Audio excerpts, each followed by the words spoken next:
actually would be very afraid. What would the format of the cooking show be? You teach me some horrible recipe. Like some people are really, yeah. Well, it's like all music, because you know how musicians either eat like shit or they're super snobby foodies. So it's gonna be like a mix of like my friends that are rappers that like will just teach me how to make a Pop-Tart. Okay. And then some will be like vegan dumpling wonton. So. Nice. I didn't tell you that we're going live. Oh, sorry. Okay. No, Hi. we're good. Hi, Scott. So, hey, what's up, everybody? I'm here with my old friend Niia. Hi. And for those of you that don't know Niia, you should know Niia because she does amazing music, and also she was like in PMJ before BMJ. Yeah. Like before we did that Only Girl. Yeah. Which was, I think, it was like the second Postmodern Jukebox. Was it really? Something like that. It was like super early. Before we had lights. It was before it had lights. Yeah. It's a very dark video. Yeah. But you know, and I talk about that in my book. That was a kind of a turning point. That was the first time that I did a video and I kind of took it seriously. It wasn't just like trying to make a gimmick or something like that. Well, the arrangement is still one of my favorites. So it's my mom's favorite. Like it's still her favorite. Like PMJ. She listens to it all the time. It's on her desktop. Like, really? You know, she has it saved on her desktop. That's how I know that she likes it. She's the best. She listens to it like probably like every month. Well, I mean, she's got good taste in music. She's the a big best. Niia fan. Oh, I'm a big Mrs. Bradlee fan. That's so funny. But yeah, so I thought this would be really fun to kind of get you on here. A lot of the people, you know, just watching at home or watching after we do this, you know, they might not know, because you don't really even do many interviews. No, not really. You're very private. You're a private person. Yeah. So I'm very shy. Yeah, but not that shy if you know me. That's the thing. You know, I'm pretty, I feel like pretty chatty. this is kind of an easy format because it's like you're not really having to talk to a camera. Yeah, I'm talking to you. And I've known you for how many years? It's like way too many. It's a lot. 10? 10. Probably, right? Probably 10. What year is it? 2018? Yes. So I met you because of Brandy. Why did we meet? Brandy. I was trying to think of that. No, I think it was, so Brandy did a video, and it was you doing a song with her. It was like a black and white video. I don't know what it was. It was black and white. It was you singing, and it was like you were covering a pop song. We did a Katy Perry cover. Okay, yeah. Which one? The Teenage Dream? I think it was Teenage Dream. Yeah, that's probably what it was. Yeah. So I saw that, and this is around the time, so I had just moved to New York City, or I had been in New York City for a while, but I was just starting to get, you know, some things on YouTube. You know, I had made like a couple of videos on YouTube, and so the thing that I was working on then was, you know, kind of the precursor to Postmodern Jukebox. I wanted to take pop songs that people knew and kind of put my own, you know, sensibilities into it and everything. And then I saw you and Brandy, and I'm like, that's exactly what I had wanted to do, you know, taking like a pop song and rearranging it as something. Well, I think because we all come from jazz or a background in classical or jazz, it's like these songs are good songs. It's just we don't always favor the production always, and it's interesting to hear them differently. Yeah. Which is why I always would love to cover other people's songs. So it was cool when you started doing it too, because it's like I enjoy them better sometimes.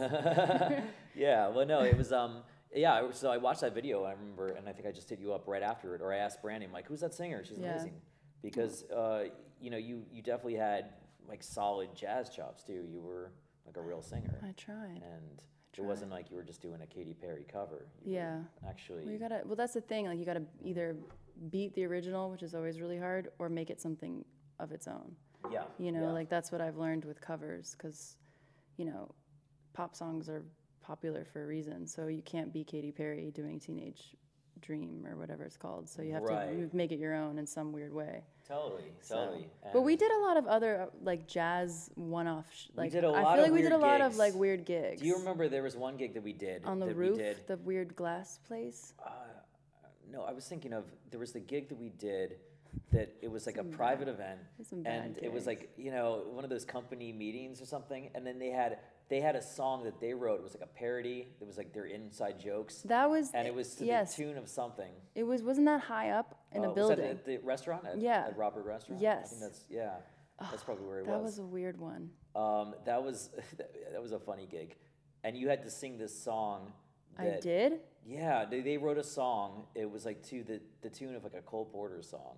Man, we definitely didn't get paid enough to do that. And they had this you had to, and it was like all these inside jokes about like this company. It was like a real estate company or insurance company. That's or so something. bad. I hope no one taped that. I can't believe we did that. Yeah, no, that was like 2000 and, that's what we But did. then again, we did. love doing that. We love taking like things on the jump and making them into songs, though. That's true. It was just weird that, Sweet No More. We used to do that all the time. That was just because we ran out of songs, though. So just for people that are at home that don't know about Sleep No More and everything, first of all, you should go see it if you're in New York City. It's really an awesome show. But we did all the Halloween parties there. Yeah. And they kind of just came to us. The producers came to us. They heard us play one night, and were like, "You guys should do a set." You want, We had never really worked together on a whole set. We never had done. We didn't have material. In other words. So we went up there and we were just like improvising stuff mostly. We did the Family Guy theme. We did that. We did some all kinds of like mashups of like Rihanna. Yeah, and then you would just start playing a new song and see if I would guess what it is. So we did a lot of like on the spot messing with each other, which was always fun. That was always fun. And then we did the thing. It was very jazz. Improv though, it's hard to find people that can do that. Yeah, totally. I mean, it was very free form. And I mean, some people would kind of freeze up. Yeah. If somebody's playing something they don't know, but you would always just roll with it, and it always sounded like you knew what you were doing. You always had it, you were just good at. I try. I mean, that's just what you learn in jazz, though. Like you have to improvise, or, as you know, I don't remember lyrics very well, so I would like just mumble around, or wait, or figure out where I have to come in again. Right. Yeah. Like you were never that worried because you know I would figure out where to come back. You would find a spot to come in, and it would turn into something. Something, yeah. But we did the thing where we would go out and we get a cell phone from the audience and we would take a text message conversation. Which is really fun. That was really fun. There's like one that's on YouTube. Yeah. Somebody recorded that. The taco one. Someone about getting a taco. Grabbing a taco. Grabbing a taco. Yeah, I wrote about it in my book. Really? Grabbing a taco? Yeah, amazing. That was in there. Yeah, that was fun.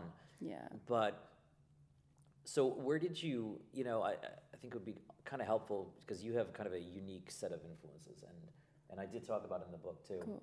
Again. Yeah, plug that baby. June 12th, it's coming out.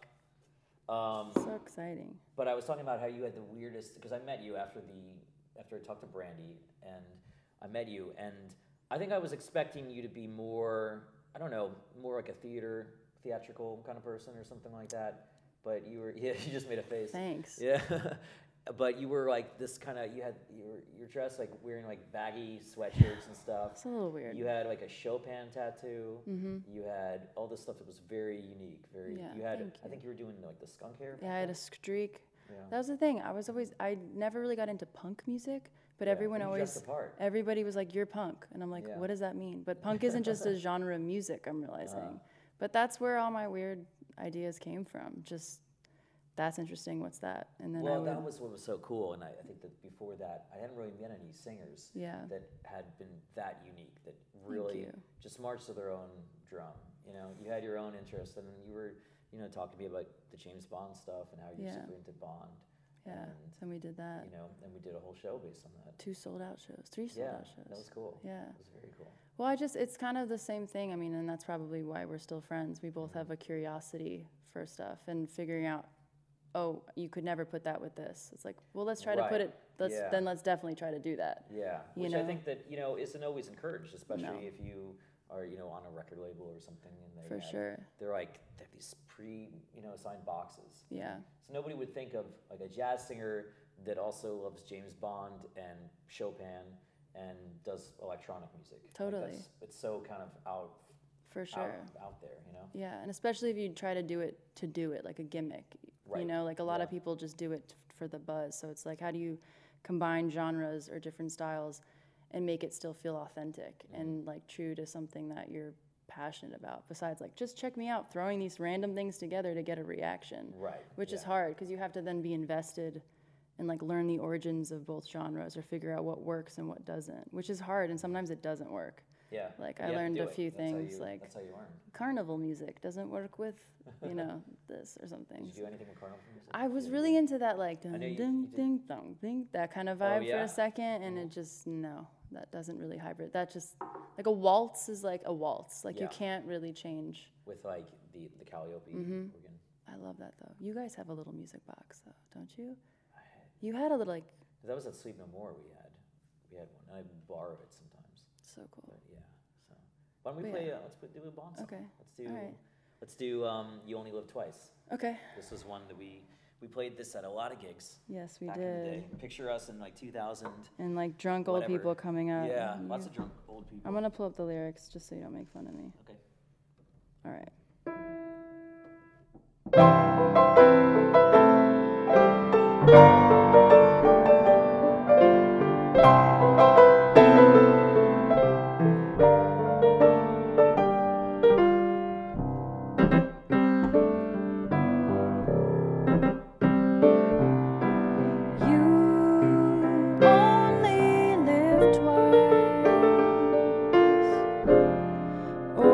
So it seems. One life for yourself and one for your dream. You drift through the years and life seems tame till one dream appears and love is its name.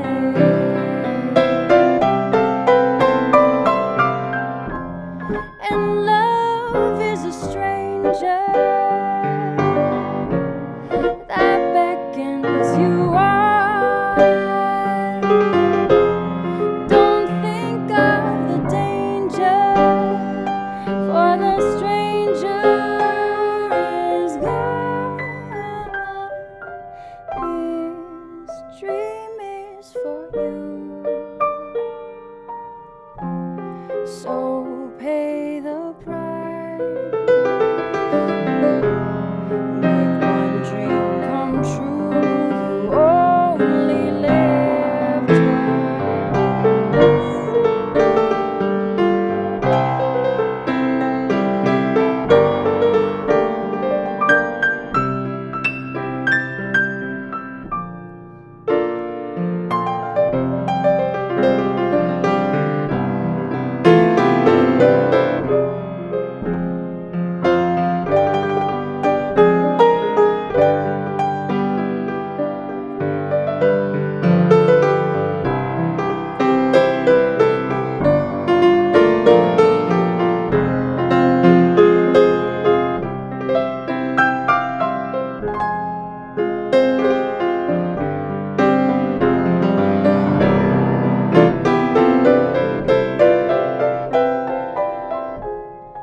And love is a stranger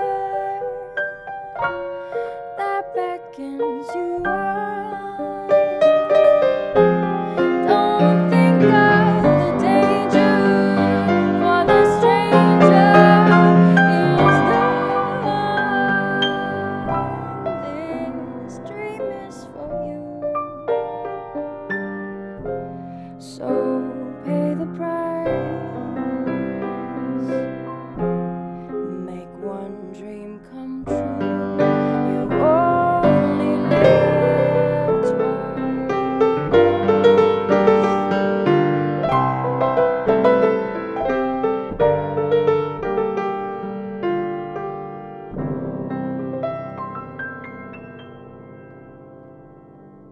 Hey, there we go.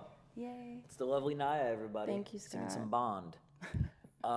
Where did you get into the Bond stuff? How did that come about? I mean, Do you remember when yes. like, you first saw I Bond think I movies? just always loved a dude in a suit. Yeah. And also just like class. I loved dressing up when I was little, so I think yeah. those movies, I missed the You had that, what was that? yeah. You had that one Throwback Thursday picture you posted. It was like you. Oh, me in the little like jazz outfit. Yeah. You know, the, like it's like a little tuxedo with the yeah. tails. I loved dressing up when I was little, and I think I missed the whole like secret agent part of Bond. Like when I watched it, I was just more like watching how fancy everyone was. The glamour. Yeah, I loved the glamour, and then the sex and the murder, and then I missed. Right. And then when I went back older, I was like, oh, there's like a plot. Yeah. There's like action and mystery.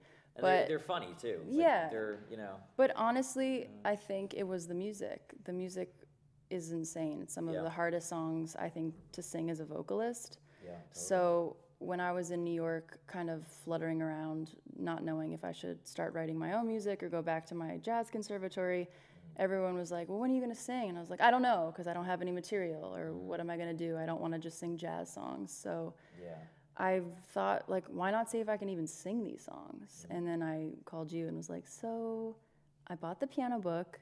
How do we make these into like a whole thing? So, and then we just did a whole Bond show, which was crazy. Yeah, we had strings, we had all kinds of stuff. Which was cool because all our friends were musicians. Yeah. But it was cool because those audiences were old people and young people, because young people wanted to come and dress up, and old people knew the John Barry catalog or some of the old like Gladys Knight or Shirley Bassey songs. Right. So it was pretty cool to hybrid. Well, it's also the different things. An extremely successful like franchise at this point. I mean, how many years have? When was the first Bond film? It was probably like 59. I should know this. Yeah, like it's isn't it Dr. No? Dr. No. Yeah. So I mean, you think about it, like what else? And in the franchise, every time there's a new Bond movie, it sells out. You know, it's huge. I know. It's one of those things. Hope to sing a theme song. And you should sing a theme song. You have to be like super famous. I'm getting there. Yeah, let's go. If there's like a ballot box or something, we should just stuff it. I know. Well, people know, like, I'm pretty vocal in the only interviews. They're like, we didn't even ask you about James Bond. Like, cool, well, just so you know. Right to it, just in case. Well, you know, the music of it it's very unique. Yeah. And it caters to vocalists, style. though. Like, yeah, absolutely. A lot of times when I put stuff on YouTube that is, you know, it's actually a genre. Like, Yeah. I'll put like James Bond style. Yeah. You know, we did a Taylor Swift song where we did James Bond cool. style. Which one did you guys do? We did Look What You Made Me Do. Oh, you know? cool. And it had all the, you know. Like, amazing. You know, that so good. That's like that's the all James you need, Bond yeah. progression. Everybody knows that. Yeah. And you can play it, you can play that sound, you know. Totally. And people will recognize it instinctively as James Bond. I love that sound. If it's like, yeah. you know, or that, or just the, I don't know. It's got its own vibe. Totally. It's a very well-defined musical style. I love it. And what was your favorite Bond theme? To sing or just in general? Just in general. I think License to Kill. Which one was that? The that was 80s, like, that's the super, silly one. That's the super 90s Got thing, a license to kill. Oh, yeah. To kill. Oh, yeah. So But I mean, that's probably my least favorite. I know, but that one's so it's like a weird one. But I don't know. I mean, you only live twice. I guess with different instrumentation, probably. Yeah, well, when we did it, we updated it, remember? Yeah. It's a good one, but there's so many. Like Live and Let Die is even good. I never liked that one. Yeah, that was great. Nobody Does It Better. Yeah. Goldfinger. Yeah, that's. And Thunderball. Like, who does chords like that? You know. No one. You know. No one. No one at all. It's true. They need to Hopefully. bring that sound back. Maybe I'll do that for my next album. Well, your music already sounds kind of Bondish, right? I hope so. That's just because I like a minor chord. Yeah. You know, I love a minor you're tension. A big fan of minor chords in general. I know. Stroking the minor chords. Yeah, that's be your next album. But that would be your book. That would be my book. That would be your book. It's so emo. Yeah. Or like, minor. So when you went to New School. For a hot minute. For a second. Yes. Then you toured the world. So you were on a hit song. Yes. Called Sweetest Girl. Yes. And you basically got all your performing chops up in like a very short amount of time, right? Kind of. I mean, I got to hide behind Wyclef a little, and he was an extraordinary performer. So I think it was more coming from jazz performing, which is like, be weird, take your shoes off. There's no real showmanship. Right. It was a crash course, and you have to put on a show, and people are watching you to kind of. You can't just stand there and sing, and people are going to be like, wow, she's hitting her notes accurately, or her scat is so cool. It's like, you need to dance or jump on the scaffolding or do all this crazy stuff. So it was very interesting to learn that side of performing for me. So I feel lucky because that does not come easy for me. I mean, probably to most people it doesn't come easy. Some people love that power though on stage. Like I hate it, and I would like keep my eyes closed and would open them, and the mic would be like over here. So I've gotten better now. I like take it out. What kind of? I mean, they were like arena shows, or were they? They were all different. They were like arena shows. Some were like small House of Blues, and then some were like for the owner of BET's birthday, private event in the Caribbean. Wow. So it was just all these different different kinds of audiences, and it was so cool because Wyclef, says he comes from a jazz school, and I don't know if he really studied jazz, but he had a jazz mentality where if he could sense the audience was not into what was going on, he would turn around and be like, cool, like literally stop a song midway and change the whole set on the fly. Wow. Which was so cool because... that's old school. I mean, James Brown used to do that. Yeah, and he would flip an audience he's like, now they're all in my hand. Right. And I was used to that, kind of like an improv, nothing was staying the same, follow this guitar solo for too long. Yeah. So there were some things that I could latch onto that I remembered. But the other stuff, like playing on Letterman and like things were super crazy. That's wild for anybody, but especially you were, what, like 18 years old? 18, yeah.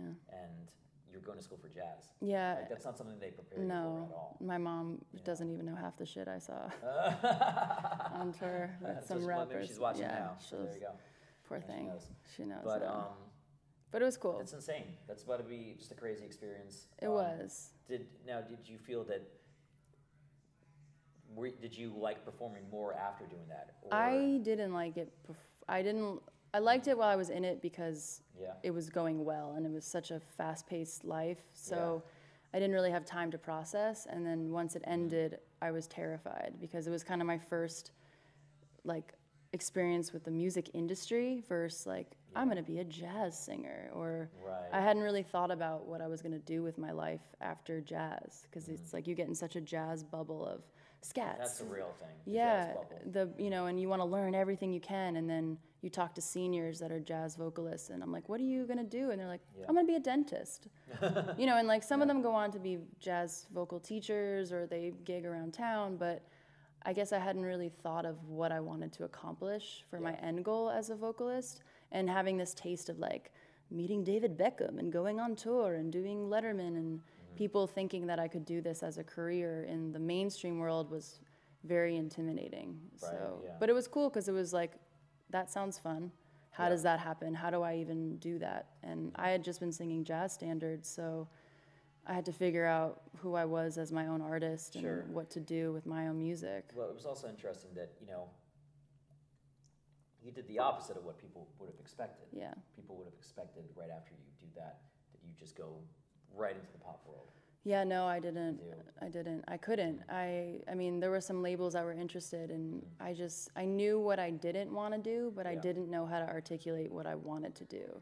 And that was around Amy Winehouse and Norah Jones. They were in their heyday, which I loved them, but I also didn't want to just be like them either. So you wanted to do your own thing. Yeah, and it was hard because a lot of people thought I made a huge mistake. How could you not sign to a big label? You're on the radio now. This is your time to put out a song. And I didn't like any of the songs, so I just kind of stayed in New York. And so do you have mixed feelings about that now? Do you ever look back and? I used to, just because I think the industry really loves young artists. They love curating, and you have a longer time to build. But I think for the kind of artist I am, I needed to figure out who I was as a solo artist and not just as a jazz singer.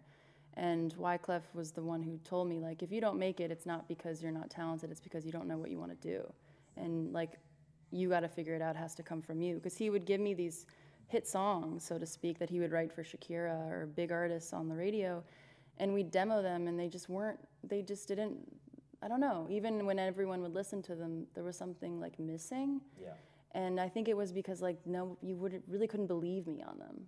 Even if I tried, because there was a part of me that really wanted to make it work, but I realized a little bit of the writing or direction sonically had to come from me, and it was frustrating because I didn't know how to get there faster, but I knew I would just get lost if I did it too soon. Well, yeah, I mean, the authenticity thing it's a real thing. It is. It doesn't mean that you have to write your own stuff. It just 100%. means that you just have to have material that is, that you believe when you're singing it. For sure. Right? And some artists, I think people can smell it on you more if it's authentic or not. Well, there's also some artists that are just good actors. 100%. And I couldn't be anything, and they'll totally, and they can make you believe it, which is I'm so impressed by those artists. And I wish I could make a fake name, which is the irony of my whole existence as an artist, because I hate being in the spotlight, but I can't not be myself. Yeah. You know what I mean? I can't sing under another name, It's weird. So I But I think took that's the time. like, that's more a blessing than a curse. 100%. So when I look back now, I know that I would probably have gotten swallowed or been making music that I really didn't like, that probably people were like, Or do you ever think about like what if you had this huge hit song and it's like 2000, like when was this? Probably 2006 or something. Yeah, like that. 2006 around then. So say you had the biggest song of like 2007, and nowadays that's all that becomes like your tagline, right? Yeah. Like it becomes, if that song follows you around every show, you have to sing it, even if it's like completely, Well, that's even the if you thing. moved on from it, it's like if you're handsome and you're gonna do mbop, and I know. you probably moved on. You probably have a lot of other stuff that you wanna. It's also just hard to beat that again. That's what some of my friends who have some hit songs, Which is it's like their curse. Super frustrating. Yeah. Yeah, because how do you top having this huge song? How do you top mbop? Really Yeah, though. yeah, and I mean that song is gonna define you. You'd have to For change sure. careers, or you'd have to do something completely the opposite. You'd have to do what Garth Brooks did. Remember when he did like a whole dark Oh, emo yeah. album and made like a whole. What was it called? What was it called? I don't know. It was like a something funny. whole nother, and it did not do as well as we all wanted him as Garth Brooks. Yeah, I mean, that's hard, Again, but I think that was probably an authenticity people weren't really buying. Yeah. The emo. Yeah, it's true. But it's hard. It's hard to say no, and it's hard to be patient, especially in this day and age. I feel like people are very impatient. Yeah. And it takes a lot of time to cultivate something good, I think. Well, who did it the best of artists? Probably David Bowie. He probably did it the best, where he was able to, because even when you think about it, you think of what song defines him. I mean, there's a bunch. Yeah. Like, you wouldn't, there's not just one hit that would, I know. And he did. Whereas even bands like Radiohead, everybody knows Creep. Yeah, I know. It's not really representative of what they do. But I know. Yeah, so it's hard. It is hard. It's almost like you're rolling the dice. You might get this hit song. I know. That becomes. You need it and you don't need. You need it and you don't want it. I think is. Yeah. How I feel about it sometimes. Because like maybe Radiohead wouldn't be as big if they didn't have Creep. That's true. Yeah. I guess you can't separate that. You never know. I mean, who would have known? Like maybe what if you wrote Get Low and then that just. But it opened up this door, and then you're singing the Bond theme. I know. But, I know. That's what I'm saying. I don't want it, but I need it. Yeah. I want that Bond theme. Yeah. So. Let's do another Bond theme. We're gonna bond push it out for this. Okay. Let's do the. This is the one that we did. There's a video of this on YouTube. Somebody had recorded it. Actually, it was probably like somebody that you knew because it was in black and white. Which one? The World Is Not Enough? This was at our first Bond show. We also did it at the TED Talk we did. Oh, that's right. We did like a little bit of it, and then I turned around and was like, "Hello, I'm Niia." Oh yeah, that was. Welcome to TED. That was crazy. Yeah, that was down here to Seekerstrom. Yes. Yeah. Yes. Okay, this is The World Is Not Enough. Yeah. We're so emo. I love it. I know.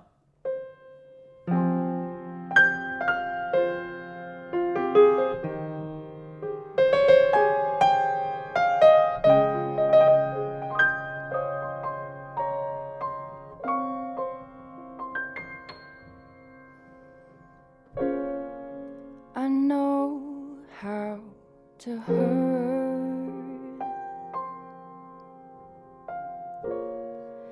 and I know how to heal, and I know what to show and what to conceal.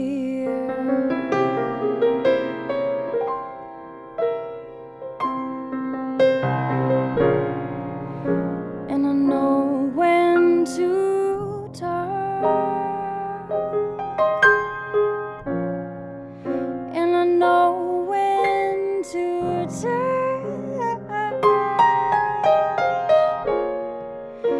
No one ever died for wanting too much. The world is not enough,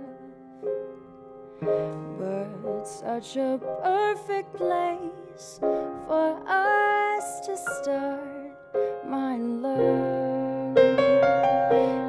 And if you're strong enough, together we can tear the world apart, my love.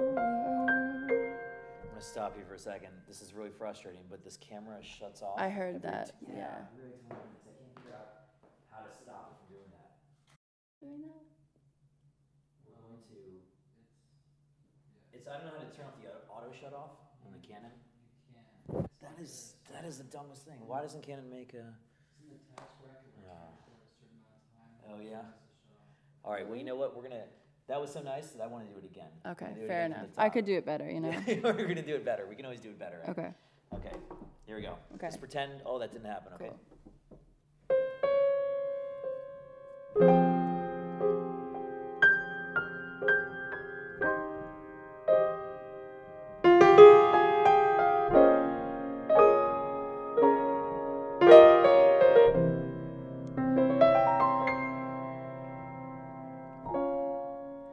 I know how to hurt, and I know how to heal, and I know what to show and what to conceal.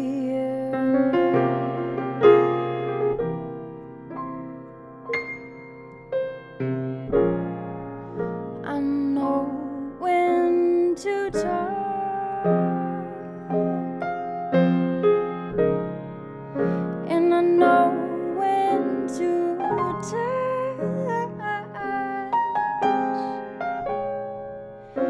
No one ever died from wanting too much. The world is not enough,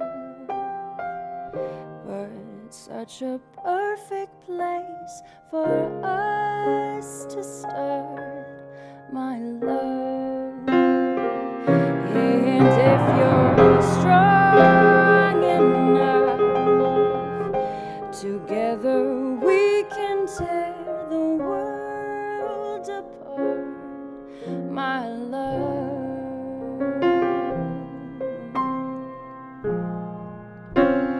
People like us, we know how to survive. There's no point in living if you can't feel the life.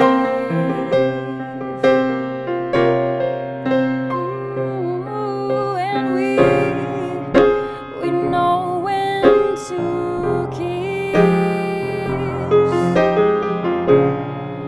and we know when to kill. And if we can't have it all, then nobody will. The world is not enough, but it's such a perfect place for us to start, my love. And if you're strong enough, together we can tear the world apart, my love.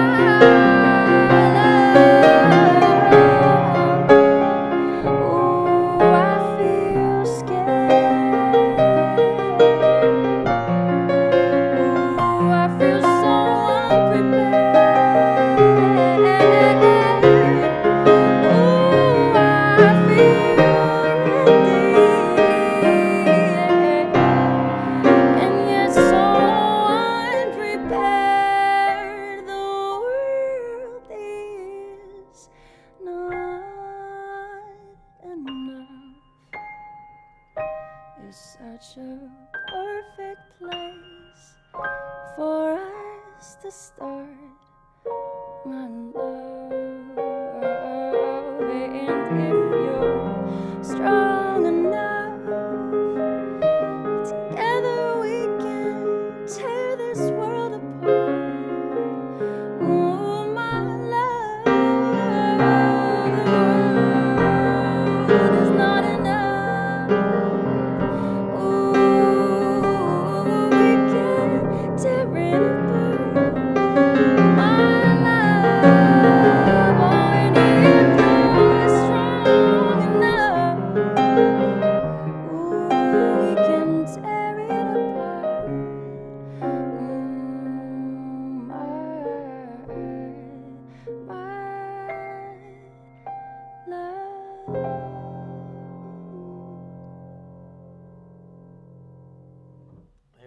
was The World Is Not Enough.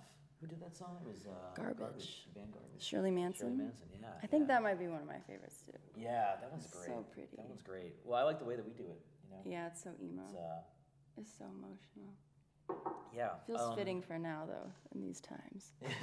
Troubled times. I like when we do that song, and there's something about you when you sing. I don't know. I guess I play with so many singers that usually I get a lot of ideas of what I'm gonna play based on like their type of voice or what there's some singers that are just they're very like swinging in a certain way, so that I play more rhythmically.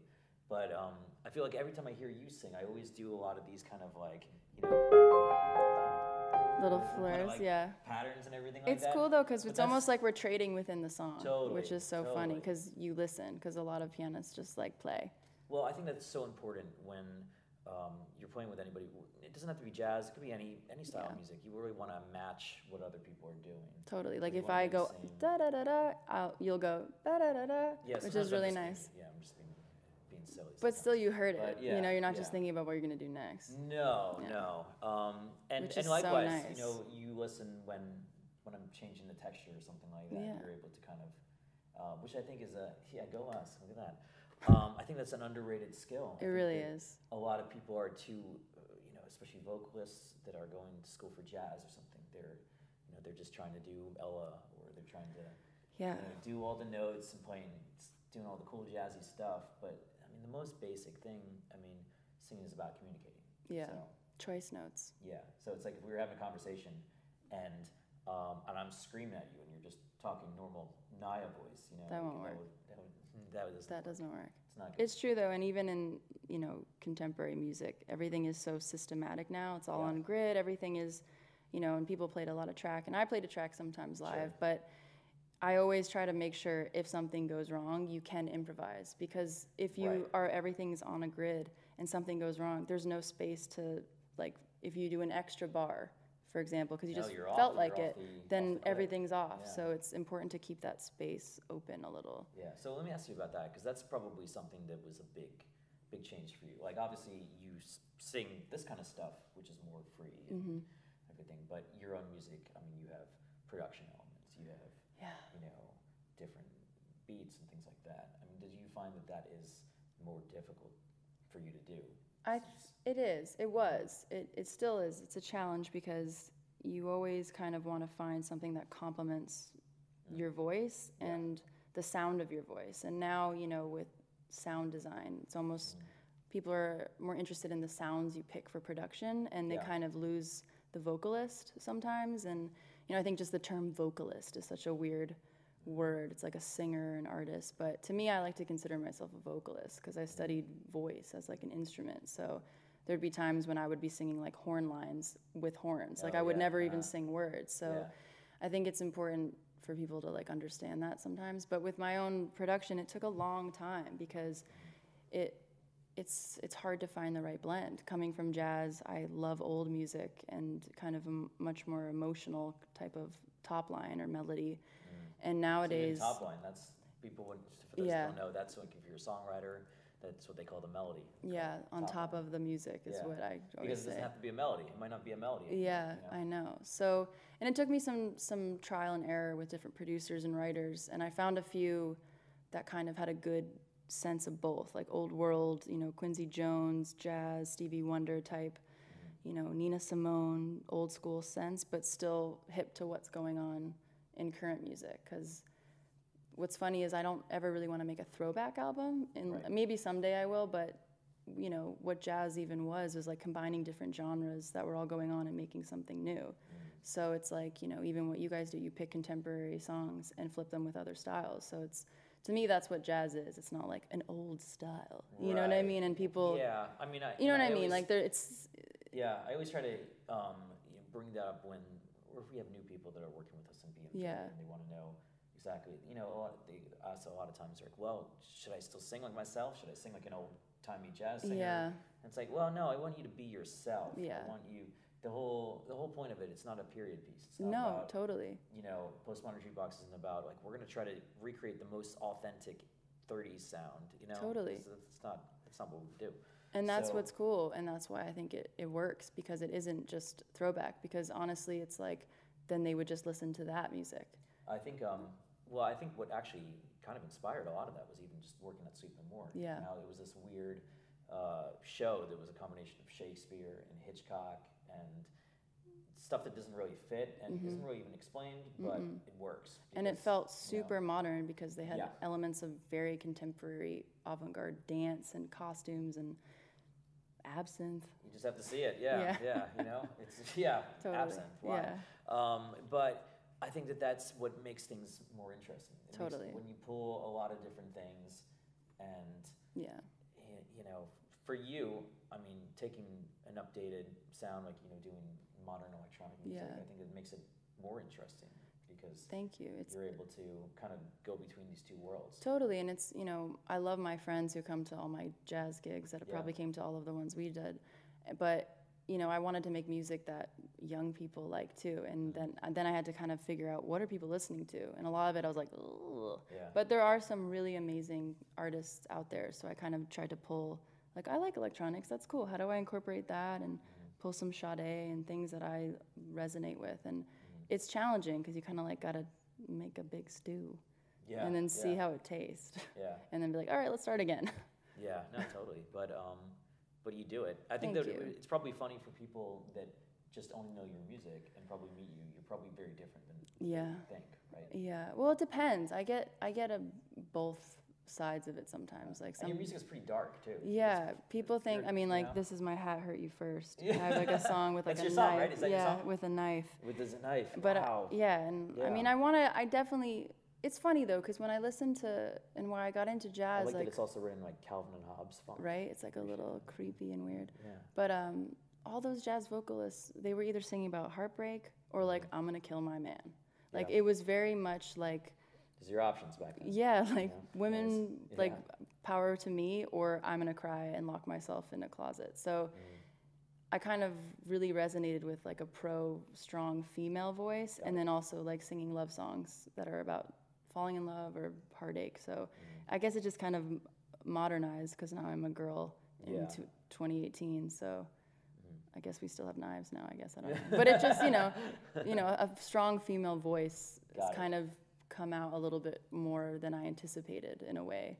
And people are like, "Oh, you're like this voice for a woman." I'm like, I didn't intend that. I'm kind of, you know, just playing the piano, classical crap. So you just kind of, just by nature of being an artist, you eventually found a voice. You know? I think so. Well, I always hate to say found a voice because it sounds so nebulous. And well, it's weird because it's true. Yeah, and like, who am I? What do I want to write about? And sometimes, you know, and as cliche as it sounds, like, I fell in love when I moved to California. So I was so angry about it. I hated being in love. So I wrote all about that, and it wasn't even intentional. It just kind of like, that's all that would come out, you know. And sometimes, like, it's frustrating because I'll avoid my piano for like a whole month because I'll just have nothing's there. And then one day I'll just sit down and like something will come out. So I'm always from the school of like, just wait, like it'll hit you of like what you're supposed to be writing about, or just free write a bunch of notes in your phone. And then I go back and be like, whoa, okay, there's something going on that I'm feeling. Do you find that there's a certain amount you can do in a day? Like, do you find that you're certain... I don't know, I always think that it's... Not good stuff. Yeah. Like, I could write a song a day, but I don't know how many of those songs would be good. Right. You know what I mean? Well, I always feel like it all comes in bursts. Like, if you're creative, like any kind of great ideas, it'll be like you'll have a bunch in a row. For sure. And you might have a day where you're just like, I'm just not feeling being creative. 100%. And then do laundry. Totally. Or I'll watch movies or read stuff that I think subconsciously inspires me. But the one thing I've learned recently, which I think might be a now thing, but it seems like it's always been in music, is the more transparent I am and more honest with my lyrics even, the more people like it. You know, and I think for me, staying mysterious has always kind of been my thing, like hiding behind the lyrics, which is why I would always sing jazz songs. I was just the portal, just, you know, singing other people's words. Right, but they want you to be relatable. Yeah, so I'm learning, you know, me sharing stuff that I'm feeling. I didn't want to do that, but now well, it's funny people are like, oh, that happened to me. Yeah, there are people that, come into that, and they're used to doing that anyway. Like there are people that love sharing, like I hate doing that. Oversharing, like sometimes you go through your Facebook feed and you're like, wow, people are sharing stuff that I don't even know why they're. I know. But some people feel very comfortable, doing that kind of stuff. Yeah. Then there's other people that are like you that don't really, It's not, and I'm learning, like I'm lucky that I'm getting such a positive response. There's one thing that happened which was so weird, because usually I have like girls come up to me and guys are like, oh, I love the songs, but I have this song called Sideline that's about like calling out a dude who's dating two girls at the same time. And I had this guy come up to me after my show and he was like, I need to talk to you. And I was like, what's up? He was like, I'm that guy. Like, I'm dating two girls and I'm freaking out, like your song really hit me. And I was like, and I at first thought he was like totally joking, but he was like really moved, and he was like, what do I do? I was like, well, you pick a girl, like pick one. But it's cool that when you actually do like find the bravery to expose yourself, people actually respond to it, and I think that they are very like happy that you're going it for it and not just halfwaying it. Well, I think most people. We're all very similar, I think, humans in general. Like, I think that if you write something about any kind of human emotion, it's going to resonate with people. Yeah. It's, in a way that people look for those universals, Totally. Like, it doesn't, even if it's a genre that's, foreign to them or something. I mean, you look at all these old jazz songs or whatever, it's the same theme. They're still so, I know, and they're still you so look at relatable. 1920 stuff, there were songs about going out and partying. They were writing like, Iggy Azalea songs back then or whatever. It's true. It's so crazy, and they still resonate. Half of those songs, I'm like, absolutely. These lyrics are better than all mine. Books and movies. Movies. There's, you go back to Shakespeare. You go to any of that stuff. I know. It's the same themes. I know. Nothing really changes. I know. So, yeah. I mean, I guess. If you want to share a picture of your cat or whatever, or Right now? No, in general? In general, like just using. I don't even know if you have a cat. I have a dog, or I used to have a dog. If you want to put pictures of your dog, I mean, that's relatable, just like it was probably hundreds of years ago. I know. If there was Facebook back in like the 1800s, people would be going through and just liking those photos I thought of there dogs. was. Back then, like, I always find it interesting, like hangmen, the people that would hang Oh, yeah. people. They were Again, celebrities. You bring this to dark places. They were celebrities back then. Oh, yeah. Really? They were like famous hangmen. Wow. They were like the stars That's of crazy. it. Isn't that weird? Well, I guess there was probably less value on a life back then. It was like you would go to the hanging. It was a necktie social. That's crazy. Yeah, it was like a big party. Yeah. And you would be so happy if that was the hangman doing it. Oh, really? People would have their favorites? Because they were all like different styles, different like different flourish. I don't know how this happened. I think just being yourself, and the hangmen were so authentic. You just kind of took it there and just kind of going with it. But Sorry. All right, But things haven't changed. Yeah. I don't know. Yeah. People stay the same, I guess. Yeah. No. I mean, as much as different eras seem very different, but the human element of people and their emotions and their. Well, I mean, could anybody predict? What we have in social media now, with people just yelling at each other all day on Twitter and stuff. And, some people have Twitter accounts and if you look at their timeline, it's just them yelling at people, just different people, and that's like it's almost like they clock in, and they're like, I'm going to do 8 hours of just commenting, yelling. That's at when I on knew Twitter. that I'm starting to become successful, when people are having conversations. In conversations under my comments, that's when I'm learning. Like, okay, cool. People are like not even interested in this video anymore. Like I've started something, and now they're just no. It's Niia. It's Niia. Like it's this whole. It's. To be fair, it's very hard to pronounce your name. I thought it was if you have two vowels next to each other, the first one's long. Wasn't that the rule? I don't think that's a rule. I don't know. It was one rule, but there's all these exceptions. Seems like it would be N-Y-A. Yeah, I know. And I, you would think of it as being like a... Niia. Yeah. But Nia's N-I-A. I don't know. It's a whole nother... Yeah, but I think people think it's like a foreign thing. I guess. Do you think artists now are more authentic than artists before? Yes, I do actually. I don't know about... Because we're so self-absorbed now? Well, yeah. I mean, there's that, definitely. I think that it's encouraged more so. I think that the old style. You think of like 60s and everything. Everybody had, crafted an image. Yeah. 80s especially. Yeah, that's Everybody true. had to craft this big image, and a lot of the great performers, they were kind of, even if they didn't want to, the record labels would tell them like, oh, this is going to be your song, so you got to dress like this, you got to dance like this, and we're seeing kind of there's still that to some degree, but people expect it to be, natural for somebody, because you can actually check up on their social media, and if somebody's fake, quote unquote, whatever that means, it comes out, like it's obvious.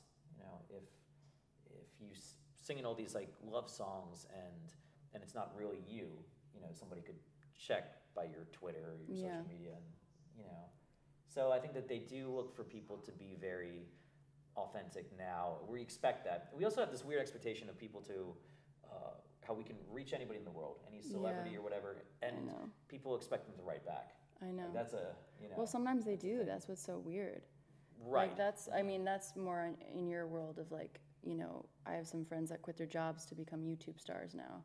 Yeah. And it's like, that's part of the gig. Where does that fall, do you think of is that a good idea for artists to do? Just start doing it themselves? Well, to be like a YouTube to go. Just in general, like, because to me now, I have some friends in the more beauty world where they were some of the first beauty bloggers or first makeup tutorials, and now everybody does it. And a part of me is so curious of who gets selected up, like who rises and becomes really successful out of that now, because it's so oversaturated with everyone trying to do everything. Because now everybody can just post everything. Yeah. Well, I would say that in the early days, you definitely want to, you want to connect with fans. Yeah. And that's what people are really looking for, is a connection. But what do you think are the like things that make that person better than the others? Consistency? Well, it's quality? A big part. You have to be consistent. Yeah. You can read my book. I know. Consistency is very important. Yeah. I mean, for any artists, because if you're putting out some stuff and then you just disappear for 2 years, people forget. I do that. You know? It's like, no, you're the I'm do that all the time. a classic ghost. You just totally disappear. But I think above that, people are looking for a real connection. Yeah. It's weird that we turn to smartphones and stuff for a connection, because it's like the least human thing possible.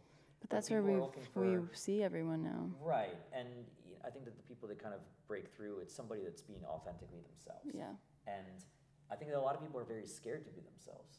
I think that it's a really scary idea of just, liking the things that they like and, not caring if it's on trend or whatever. Well, that's where I think it's like, how do you even figure out what you like? That's what I think. Nowadays, you can see what everyone else likes, so you almost don't even have the time to develop your own, thought. It's like, okay, well, everyone's buying that sneaker, so I must want that sneaker.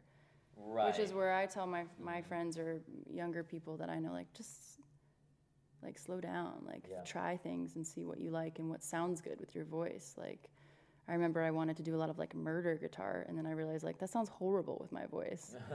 So a lot of it is trial and error of It's murder guitar, it's like a tremolo. Yeah, it's like that, dang, surf rock. Yeah, which I'm still gonna try, but why not? If it's something you authentically like. I do, but it just doesn't work. Yeah, you don't know. Maybe you haven't figured out how to make it work yet, but that's it. I haven't made it resonate. Yeah. But I think that's the key. Do things that you enjoy, that's authentic, because nobody likes somebody that's trying too hard. I think that there's probably a lot of people online where initially probably everybody does it on, they're looking for things that are going to catch on. Yeah. So, and if they meet any kind of labels or anything, they'll be like, well, this is what's hot right now. I know, yeah. So then people are forcing themselves to do stuff that they don't even really like doing because they think that that's the way, but that's the wrong approach. Definitely, I agree. So. It's a harder road, but it's better road. I think there can be more longevity. 100%. And you'll be happier, and you'll figure out who you are. Yeah, totally. And keep and growing. It might take a few years, might take a second. Yeah. But music you can do when you're at any age, I know. You may not be able to be a pop star when you're 7 years old, but I think there'll be some. I hope there's a 7-year-old pop star. Oh, I mean, there certainly are. Rolling Stones. Imagine if a pop star came out at 70. That would be. Why hasn't anyone done that though? Well, have they made it? Yeah, I don't know. As a thing. Yeah. I don't know. Well, there's probably been those shows. There's been Susan Boyle came from. That's true. I wouldn't consider her a pop star, though. Yeah. But imagine if, like, Cher came out now.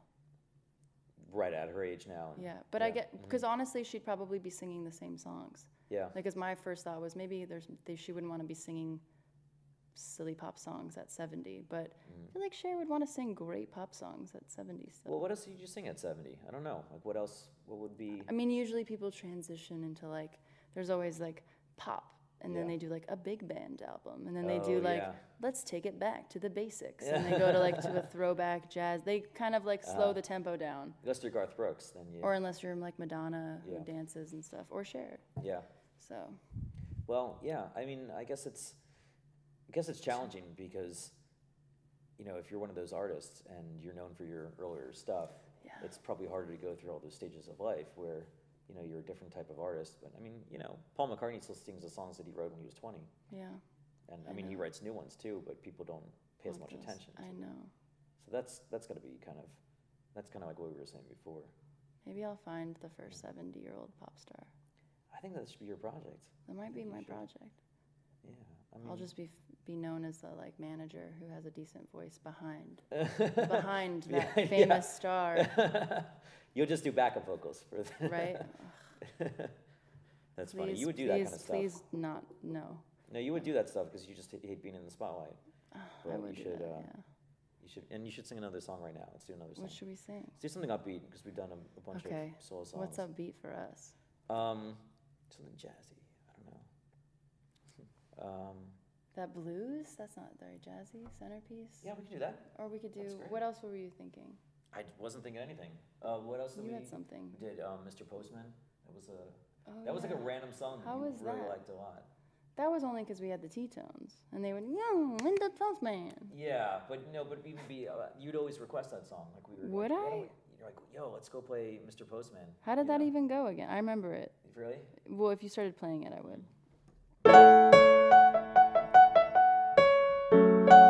Please, Mr. Postman? Yeah, is that what is it? Yeah. I think so.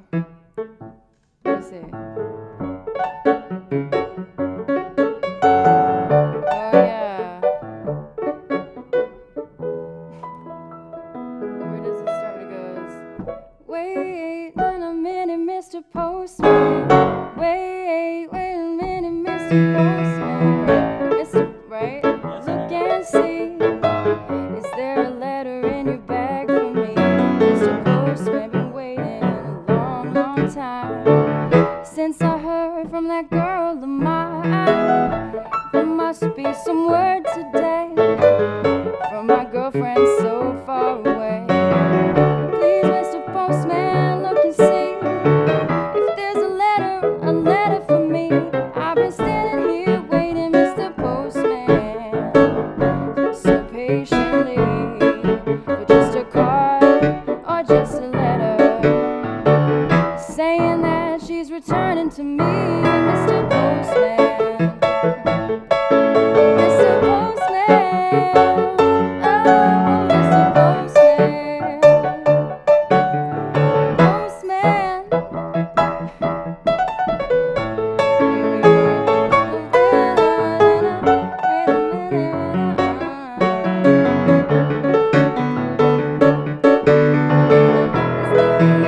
A letter for me, Mr. Post. On the days you pass me by, see the tears standing in my eye. You didn't stop to make me feel better by leaving me a card or a letter, Mr. Postman.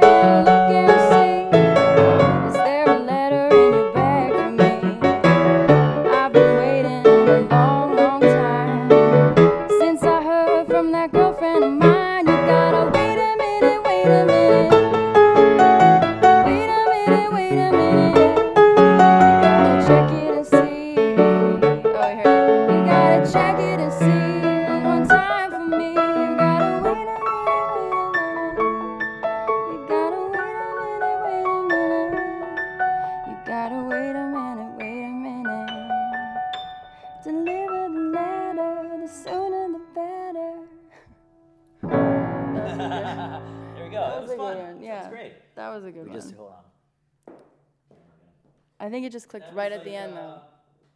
That's another one that could be exist in any era. 100%. It would be like send the check email. your DMs. Yes. Or something like yeah. that. We should redo it with DMs. You should, yeah. That would like be updated, and it's like trap music. Mr. DM. Yeah. Right? Mr. Facebook. Mr. Facebook. Instagram. I don't know. Mr. IG. I know. No, this was really fun. Thanks for coming by. Of course, this was really Scott. fun. My pleasure. We should definitely collaborate on some new stuff too. Yes. I think that would be New great. album. She did Alone, the video that we did outside, and it was a Marshmallow song. I know. And it was. I didn't know who Marshmallow was when. I just knew he had a marshmallow head. Yeah. So. We'll do some more soon. We should definitely do another video. We will. Cool. Awesome. Bye. So how can people follow you? Oh goodness. All the things, just my name. Niia. Is it just Niia? Okay, on all social media? Yeah, you Twitter, can just find me. Instagram? Just Niia. Niia. And Yes. you have an album? What is the album called? It's a Roman numeral 1, but people think it's an I, because it is an I, because it's a Roman numeral 1 is an I. But it's Niia 1. It's like it's just Niia 1, yeah, that's it. So check out her album 1 or I. Yeah. And it's an awesome album. It's great. Thanks, Scott. So awesome. Thanks. Yeah. I think we're good. Cool.